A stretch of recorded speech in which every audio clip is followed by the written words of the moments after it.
안녕하세요, 여러분들. 어, 제가 그 종합적인 어떤 설명을 하나 드려야 하는데, 어, 그 저번에 우리가 연극성 성격장애 들어가기 전에 그 비군에 대해서 전반적으로 한번 설명을 드려야 할 필요성이 있을 것 같아서 제가 좀 어, 따로 준비를 했습니다. 그, 전 촬영에 있어서 연속으로 촬영하고 있습니다. 네, 옷이 같죠? 네. 그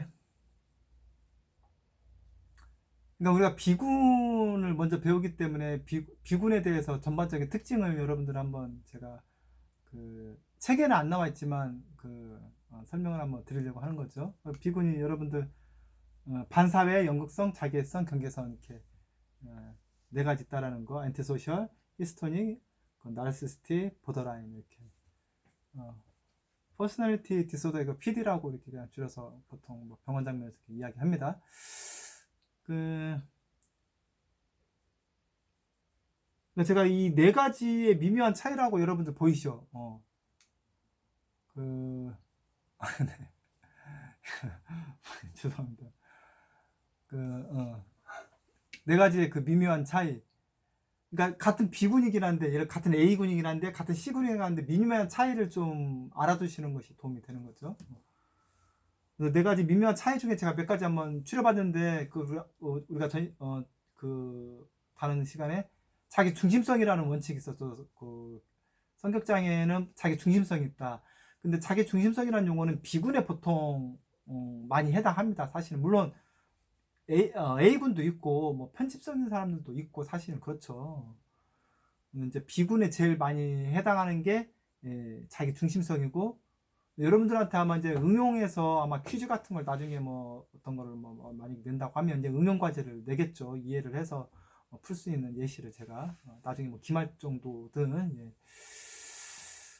여러분들에게 나름의 그 인물들을 이렇게 떠올려서 특징들을 이렇게 조금 세워나가면 아무래도 그게 기억하는 게 아마 수월할지도 모릅니다. 자기 주변 지인들을 잘 이렇게 많은 사람들을 한번 다 떠올려봐서 다 그런 분들 성격장애라는 게 아니라 그래도 성격장애 진단 받을 수준은 아닐지라도 각자마다 조금씩 이렇게 그런 특징들이 있거든요. 뭐 예를 들면 그 어저께 제가 우연찮게 마이클 잭슨 그 다큐에 관련된 영화를 본 적이 있는데, 그 마이클 잭슨의 그 아시죠? 여러분들 마이클 잭슨 아시죠? 그렇게 어쨌든 그 불의의 사고로 지금 어떻게 보면 약물과 관련돼 있죠. 근데 그분의 잠깐 그 영상을 보면서도 그 예술적인 그 표현, 몸 동작이든 그 노래든 그 예술적인 표현 굉장히 감동적이거든요. 네.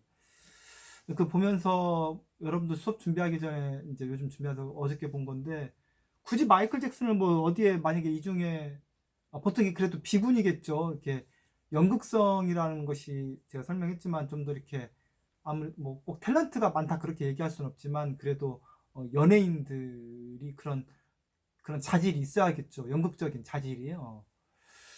근데 이제 마이클 잭슨 같은 경우에는 그 노래 가사도 그렇고 뭐 지구보호도 그렇고 보면 환경보호나 아니면 뭐 유아낫 언론 뭐 이런 유명한 노래도 있지 않습니까? 뭐그 힐더 월드 세상을 치유하자는 노래도 있었고, 넌 혼자가 아니야라는 노래도 있었고, 그런 노래들을 이렇게 그 어렸을 때부터 이제 활동을 했겠지만 그런 거 보면 그 공감 능력이 참 그 대중에 대한 공감 능력.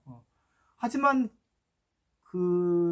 이제 그 성격장애에 해당하는 그 어떤 연극적인 그런 감정 기복이 됐든 뭔가는 제가 옆에서 보진 않았지만 예술인으로서 그런 있을 수도 있었겠다. 혹은 그 약물 끊임없는 그 약물 이슈가 좀 있었죠. 그 성형 그 중독 문제라든가. 근데 어찌됐든 그런 대스타가 된 데에는 이런 꼭 제가 얘기하려는 건 성격장애라기보다는 그런 어떤 요소는 있지만 거기에 중요한 인간적인 특징, 어떤 공감이라든가 대중의 마음을 이렇게 에, 따뜻하게 헤아리는 그런 것들이 아마 있지 않았을까 그런 생각이 듭니다. 그러니까 누구나 성격장애 요소는 좀 있지만 거기에다가 자기 인간적인 자질을 개발하면 괜찮다, 좋다 그 말을 하려고 제가 생각이 났네요. 예. 그래서 이제 자기중심성은 여기서 이제 나쁜 의미로 좀 좋지 않은 의미인데 뭐든지 자기 중심적으로 생각하기 때문에 내로남불이라고 하죠. 내로남불이라는 영어 아시죠? 내가 하면 로맨스, 뭐 남이 하면 불륜이다. 뭐 자기중심성, 자기 이기적인 거에 특징에 주된 뭐 용어인 거죠. 예를 들면 뭐 그런 것도 있을 수 있죠. 이렇게 친구 넷이서 만나서 얘기를 하는데 1시간 동안 얘기를 했는데 예를 50분간 3번 친구가 얘기했다. 요즘 약간 이제 벌써 이제 물음표가 붙거나 약간 이제 한번 체크를 해볼 필요가 있죠. 예. 아무리 다른 친구들이 내성적인 친구다 할지라도 3명이 내성적이고 한 친구가 외향적일지라도 외향적이다고 해서 1시간 동안 뭐 50분 동안 자기 혼자 얘기한다. 그거는 아닐 가능성이 큰 거죠. 내향적인 친구들한테도 이렇게 질문도 하고 그 사람의 관심이라든가 그 사람이 요즘 어떻게 사는가 이럴 때 질문도 하고 그 사람 이렇게 관심을 가질 수 있잖아요. 근데 자기 중심성은 타인에게 관심이 가 있는 게 아니라 오로지 자기 자신한테 관심을 가 있는데 자기의 욕구 충족, 어떤 목적을 달성하는 것. 그 목적은 어떤 이득과 관련된 겁니다. 근데 굉장히 계산적이 되겠죠. 그게 이제 자기 중심성에 관련된 겁니다. 근데 자기 중심성 결국은 자기애성 성격 장애라고 하는 자기애성 성격 장애가 가장 강하다고 봐야겠죠. 가장 약한 건 뭘까요, 여러분들? 그러니까 이게 제가 이걸 왜 두고 나면 스펙트럼으로 보시면 돼요. 제가 지금 자기중심성, 규범 뭐 이런 것도 스펙트럼 상에서 가장 강한 것과 약한 것. 그러니까 자기중심성은 자기애성이 가장 강하겠지만 그 다음에 아마 연극성도 좀 강할 가능성이 있겠죠. 그래 그나마 이제 경계선이나 반사회는 자기 중심성에서 조금 더 이렇게 반대쪽에 그나마 좀 떨어져 있는 반사회성 있는 분들은 뭐 규범도 어기고 뭐 이럴지는 몰라도 좀 덜 자기 중심적일 수 있는 거죠. 경계선 있는 분들도 감정 기복이 주된 특징인 거지 좀 덜 자기 중심적일 수 있는 거죠. 네. 이해되셨나요? 그래서 제가 두 번째로는 규범 썼죠. 당연히 규범은 규범 그러니까 타인과의 그 신뢰 문제, 약속한 것, 사회적인 규범, 뭐 사회적인 규범을 뭐 완벽하게 지켜야 한다 그런 의미는 아니지만 왜 그러냐면 인간은 또 자유롭게 태어난 동물이니까 자기 자유를 누릴 권리가 있죠. 근데 이제 규범을 어기는데 뭐 어디 그게 이제 타인에게 피해를 주는 규범 있지 않습니까? 그런 거는 조금 우리가 뭐 생각을 해볼 수 있는 거죠. 뭐, 뭐, 여기 텐트 치는 장소라든가, 뭐, 낚시하는 장소가 아니야. 근데 텐트 좀 텄거나 낚시 좀 했어. 그래서 그 규범을 어겼어. 뭐, 이거를 반사회성이라고 하지는 않는다. 그 말인 거죠. 이해되시죠, 여러분들? 응? 그죠? 어, 그죠? 그래요. 저 이제 자꾸 규범을 예시를 들다 보면 자칫잘못하면 좀 그래서. 근데 규범 같은 경우는 아무래도 이제 반사회성에서 가장 잘 조금 지켜지지 않는, 그죠? 그 다음에 아마 경계선일 것 같습니다. 그 다음에 경계선인 분들도 자기 감정 기복 때문에 규범이라는 얘기는 이제 경계선 아무래도 이제 약물이라든가 이런 것들도 쓰게 되다 보니까 이제 또 규범과 어긋날 수도 있겠네요. 그러니까 반사회성, 그 다음에 경계선 정도. 근데 자기애성인 분들은 또 규범은 잘 지킬 수도 있어요. 규범은 아주 철저하게. 어. 근데 물론 이제 자기 중심적이다 보니까 뭐 이거 내 맘이지 뭐 하면서 막 규범 안 지키기도 하죠. 자기 중심적이니까 뭐 규범이 무슨 의미가 있겠습니까? 자기가 규범이겠죠. 자기 중심성이니까. 그지만 그래도 굳이 규범을 나열하자면 이제 반사회가 제일 조금 규범에서 많이 어긋나고 그 다음에 경계선 정도. 자기애나 인격성 정도는 그나마 또 잘 그래도 좀 오히려 막 너무 잘 지키는 거죠. 강박적으로 이렇게 규범을 잘 지키는 분들도 있고 자기성 같은 경우에는 그 다음에 언어적 행동 언어적 행동은 여러분도 아시다시피 이제 그 사람과 대화 나눠보면 그 언어는 물론 개성이긴 하지만 그 사람의 삶의 방식이기도 하지만 그래도 어투, 말투죠. 말투나 말의 높낮이 그리고 속도, 발화량 뭐 이런 것들 뭐 제가 예시를 이건 다 제가 그간 이제 임상적 경험과 뭐 공부 이런 것들을 조금 정리해서 제가 여러분들께 한번 설명을 드리는 겁니다. 아까 어디 책에 나와 있는 건 아니거든요. 예. 근데 아까 예를 들면 그 친구 4명이서 만났는데 점심 먹으러 뭐 파스타 집에서 가서 맛있게 먹는데 1시간 동안 자기 혼자 55분 얘기했다. 발화량이니까 현저하게 높은 거죠. 물론 그 친구가 이제 또 뭐 따뜻한 사람일 수도 있어요. 그러니까 친구 관계가 되는 거죠. 막 남들한테 막 어려운 일 있으면 막 도와줘도 주고 막 김장도 도와주고 막 뭔 일 있다고 막 도와주고. 근데 말을 55분 했어. 그 얘기는 이제 좀 이렇게 지혜가 조금 없어서 지혜가 없다 보면 타인에 배려하는 마음도 좀 떨어질 수 있잖아요. 그런 거를 이제 우리가 성격 장애라고 할 수는 없죠. 예. 그렇죠? 그러니까 단순한 그거 하나만으로 우리가 성격 장애라 진단하는 건 아니니까 아까 많은 여러 가지 규정들이 있었죠.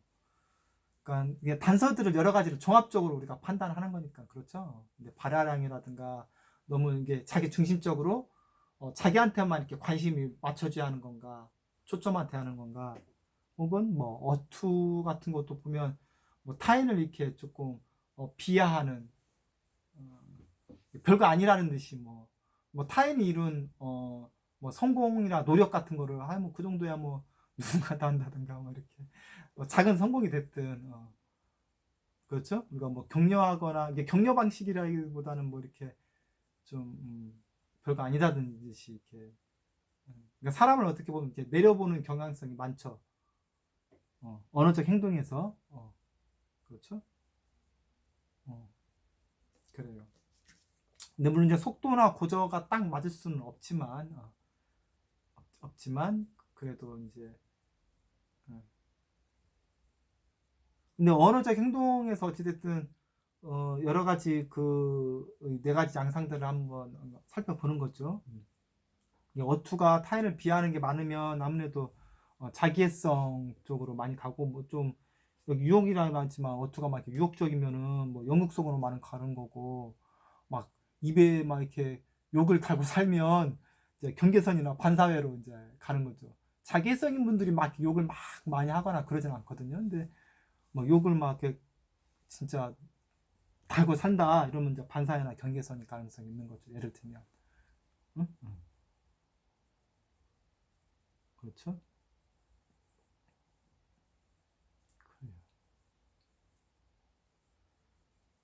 이게 뭐 유혹이라고 했는데 유혹적인 건 이게 유혹이라는 단어가 참 그런데 어쨌든 사람을 미묘한 방식으로 자기의 이득을 성취하기 위해서 사람을 끌어들이는 방식을 이야기합니다. 뭐 여러 가지 방식 유혹은 뭐 금전적인 뭐 유혹일 수도 있고 뭐 여러 가지 방식이겠죠. 뭐 그런 거는 아무래도 이제 연극성 쪽이 아무래도 이제 강하다.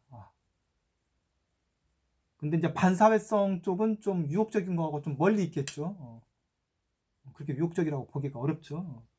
연극성이거나 이제 뭐 경계선 정도? 경계선적인 경우도 어, 유혹적인 거에 좀 해당 사항이 있습니다. 이 2개가 좀 가까이 있는데 연극성인 게 제일 가까이 있고 그 다음에 경계선적인 거 그렇게 좀 이해할 수 있겠죠, 여러분?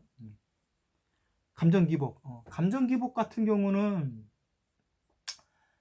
당연히 여러분들 이게 어떻게 될 것 같아요? 저 혼자 앉아 얘기해. 그래서 여러분들은 어떻게 될 것 같아요, 여러분들? 감정 기복은 아무래도 연극성하고 경계선, 그렇죠? 연극성과 경계선의 감정 기복이 좀 심한 쪽에 와 있겠죠. 근데 아무래도 연극성이 좀 더 있을 수는 있어요. 그러니까 연극성은 감정 기복이 굳이 얘기하자면 경계선보다는 침폭은 이 높낮이는 낮겠지만 좀 더 자주 일어날 것이고 경계선 같은 경우는 감정 기복으로 따지자면 경계선이 제일 높죠. 그게 양극성이라고 하는데 제일 높이 갔다가 제일 낮게 가는. 그래서 다른 사람한테도 굉장히 이상화시켰다가 칭찬했다가 그냥 막 바로 단절하거나 뭐 인간 쓰레기, 너는 참 막 훌륭한 사람이라겠다 어느 순간 인간 쓰레기가 되는 거죠. 너무 나를 이렇게 띄우는 사람도 조금 한번 좀 이상하게 생각할 수가 있죠. 띄운다기보다는 있는 그대로의 칭찬과 격려는 괜찮은데 과한 거는 좀 그런 거죠. 경계선이 아무래도 감정 기복 끝까지 이렇게 그런 게 있겠죠. 반사에도 물론 감정 기복이 있죠. 폭발하면 막 물건 집어 던지고 폭력적이 되니까. 근데 그 횟수가 아무래도 연극성이나 경계선보다 이제 적겠죠.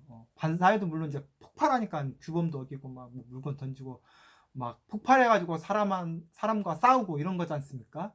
그러니까 감정 기복이 당연히 있죠. 있는데 비교를 하자면 아무튼 연극성이 그 기폭은 낮아도 좀 더 감정 기복이 우울과 막 이런 그 조증과 같은 것이 이렇게 왔다 갔다 하는 것이 좀 더 많고, 경계선은 숫자는 덜해도 기복이 좀 더 심한 거고, 반사활성도 숫자는 덜하겠지만 이것 역시도 기복이 이제 폭발하는 거니까. 그나마 자기애성이 어떠면 감정 기복이 좀 감정 기복이 그죠. 어떻게 보면 자기애성이 좀 무미건조하게 느낄 정도로 감정 기복이 없을 수도 있습니다. 타인 착취, 타인 비하 안 하면 이거는 당연히 그 아무래도 어디에 해당하겠습니까? 어, 여기 자기애성, 그죠? 물론 다 해당해요. 다른데도. 자, 1번이 자기애성. 그다음 두 번째 정도 타인 착취란 두 번째 정도 연극성 정도 제일 난가요? 연극성 정도. 그 정도 되겠네요. 그다음에 반사회가 꼭 막 이렇게 착취한다고 보기에는 좀 그래요. 규범을 어겨서 그렇지. 규범을 어기면 그게 결국 다른 사람한테 피해 주는 건 맞는데 막 착취하려는 막 어떤 그런 이제 무의식적인 동기니까 그러지만 아무래도 이렇게 무의식적으로 타인을 착취하는 거는 아무래도 자기애성이 좀 가장 스펙트럼 강하게 와 있고, 그 다음에 연극선 그래요. 반사회 경계선 같은 경우도 좀 그나마 다른 반대쪽에 가 있겠네요. 안하무인 타인 비하, 그죠? 미묘한 방식으로 드러내놓고, 그러니까 자기애성은 내연적 자기애성이 있고 외연적 자기애성이 있다고 그래요. 그래서 말도 없고 참 차분해 보이고 그런데도 표현은 안 하지만 그건 이제 내연적 자기애성이라고 하는데 속으로는 다른 사람들을 많이 이렇게 비하하거나 비난하는 경우도 있어요. 그래서 말은 적은데 한 번씩 이렇게 입을 열거나 이렇게 말을 섞어보면, 대화를 해보면 굉장히 부정적인 언어를 많이 쓰는 내향적인 사람들이 있습니다. 그런 걸 내연적 드러나지 않는 근데 외연적 자기성은 이제 좀 드러나는 거죠. 그런 표현이나 행동들이 자주 드러나는 거죠. 자주 드러나냐 드러나지 않느냐에 따라서 내연적이냐 외연적이냐 이렇게 구별되긴 합니다. 아무래도 외연적인 것이 다른 사람들한테 더 좀 상처도 많이 주고 좀 더 드러나니까 활동 범위가 넓다 보니까 그럴 수 있겠죠. 대신에 내연적은 가까이 있는 사람이거나 같이 사는 사람이거나 이제 이런 사람들은 이제 힘들겠죠. 표현을 하든 않든 그 자기만의 뭐 이제 자기에서 미안한 좀 쓰고 좀 부정적인 단어가 많은데 이제 자기 고집이니까. 그래서 미묘한 방식으로 타인을 비하하는 거죠. 그러니까 예를 들면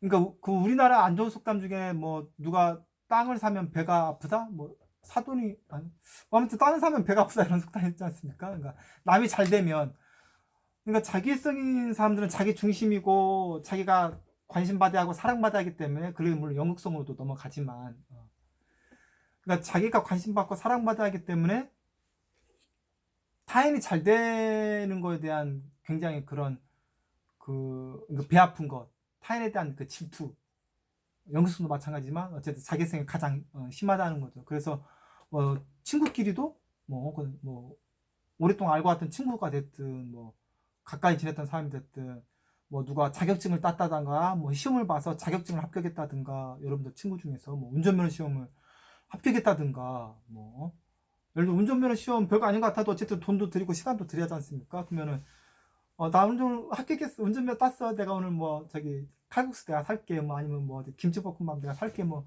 아 그래 잘했다 애썼다 이렇게 애썼다는 표현도 그럼 아무튼 그 축하해 주는 표현을 하는데 속으로는 그렇지 않다라는 거예요. 자기애성 분들은 속으로는 겉으로는 그러니까 그런 척할 뿐이에요. 그게 좀 무서운 거죠 사실은. 그래서 속으로는 그렇지 않기 때문에 그 사람이 끊임없이 잘못되기를 바라고 그 잘못되길 바란다는 얘기는 뭐 직장에서도 보면 이제 좀 더 그 자기애성과 편집성이 결합되면 실제로 막 이렇게 덫을 놓죠. 잘 못되게 덫을 놓죠. 네. 그건 뭐 몇천 년 전부터 이런 성격장애 있었나 봅니다. 그래서 그 부처님의 그 사촌이었죠. 나중에 부처님의 수제자 저기 그 제자로 하긴 했지만 같이 친척 살면서 부처님을 계속 괴롭히고 죽이려고 했고 그 대바다타인가 대바다타죠 대바다타의 어머니도 그랬고 어, 성격장애인 거죠 사실은. 끊임없이 시기 질투를 하면서 이제 그렇죠. 그러니까 별거 아닌 것 같아도 그냥 비하로 끝나는 것이 아니라 겉으로 칭찬해 축하해주는 척하면서 속으로는 그렇지 않다는 거고 실제로 도와줄 일이 있어도 이게 도움이 필요하면 실제 도와주는 척만 할지 진짜 이렇게 영양가 있게 도와주지 않는다는 얘기예요. 도와주는 척만 할 뿐이에요. 그런 경험 그건 느끼죠. 우리가 이 친구가 진짜 도와준 건지 도와주는 척만 하는 건지. 그럴 수 있잖아요. 예를 들어 중요한 진짜 이 정보를 이 친구가 알면 진짜 도움이 돼. 근데 그 정보는 쏙 빼놓고 도움이 되는 것 같지만 사실은 뭐 취업 정보를 알려줬는데 알고 보니까 뭐 날짜 지금 뭐 오늘 내일 마감이야. 뭐 이력서 쓸 시간도 없어. 무슨 얘기인지 아시겠죠? 오늘 마감이야. 나중에 보니까 뭐 몰랐다고 하는데 이미 알고 준 거야. 뭐 이런 식인 거죠. 제가 너무 비유를 그랬나요? 근데 어쨌든 여러분들 그 Q&A라든가 이런 또 뭐 저기 뭐 상담까지는 아닌데 뭐 고민 같은 거 있으시면 또 올려주시죠. 제가 한번 또 정리해서 드릴게요. 그런 식으로 예를 들면 그러니까 성격장애는 여러 가지 굉장히 사람을 이렇게 조작하는 그러니까 사람과 사람이 만나는 방식이 아니라 여러분들한테 제가 지난 시간에 얘기했듯이 그 사람들을 구별해서 내가 내 삶을 잘 지켜내는 게 근데 그 사람 자꾸 이렇게 이타적으로 한다고 하면 그 사람이 성격이 이렇게 굳어져요. 반성을 하고 이렇게 성찰을 하는 게 아니라 굳어져요. 그러니까 여러분들이 쉽사리 도와준다고 하기보다는 그 사람들을 파악해서 여러분들을 보호하는 수업으로 이렇게 여러분들이 이 수업에서 하나의 목적은 그렇게만 잡아주시면 그게 굉장히 여러분들 인생에 도움이 될 거라고 생각합니다. 그게 여러분 가족한테도 도움이 됐죠. 네. 예절, 매너, 배려 그렇죠? 예절, 매너, 배려를 아무래도 그래도 예절은 그래 누가 제일 나을까요? 예절, 배려, 매너. 그러니까 연극성 같은 경우는 굉장히 이렇게 매력적으로 보인다고 그랬잖아요. 음. 음?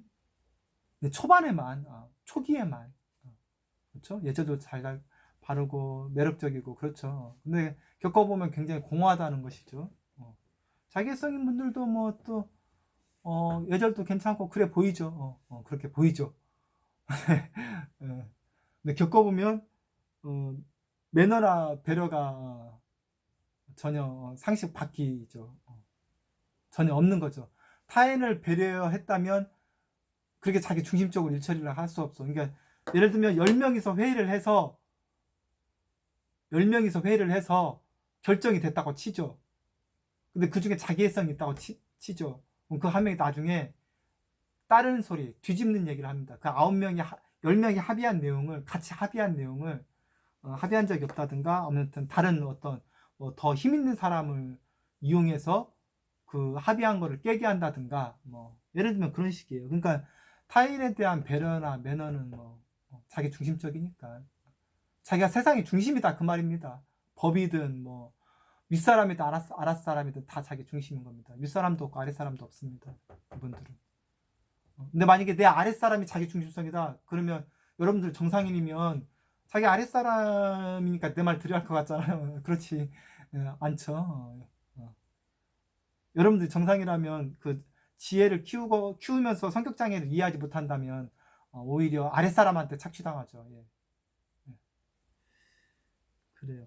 반사회성은 어떻게 보면 매너나 배려는 그 주워 먹일 때 외에는 어떻게 보면 참 그래도 또 매너나 그 배려를 지키려고 또 노력을 하는 경우도 많이 있어요. 반사회성 분들.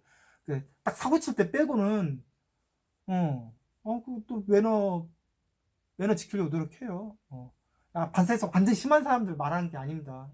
안티소셜이라고 하는 우리가 그 사이코패스에 그 해당하는 그런 거를 제가 사회 병질자를 이야기한다기보다는 그래도 그나마 그러니까 이게 성격 장애라는 것도 강도가 있지 않습니까? 강도가 성격 장애로 진단돼도 심한 게 있고 덜 심한 게 있고 성격 장애 진단 안 되지만 정상인이지만 그 정상인 중에서도 건강한 사람이 있고 영적으로 건강한 사람이고 거의 성격 장애자로 들어갈 만한 정상인도 있을 거 아닙니까? 그 스펙트럼으로 여러분들이 이해해 주시길 바라는 마음에서 제가 오늘 전반적으로 이렇게 정리를 한번 해봤습니다. 예. 예, 이제 그 약간 차이점들에 대해서 뭐 더 자세하게 할 수 있겠지만 어쨌든 그 수업을 해 나가면서 여러분들이 좀 하나하나 이해 가시게요. 좀 여러분들 그 개락적인 조금 궁금증들은 좀 이해가 되셨는지 모르겠습니다. 네. 궁금한 점들이나 또 그런 것들은 Q&A 올려서 같이 또 이렇게 소통하도록 하겠습니다, 여러분들. 시청해주시라 애쓰셨습니다. 수고하셨습니다. 감사합니다. 다음 시간에 뵙겠습니다. 고맙습니다.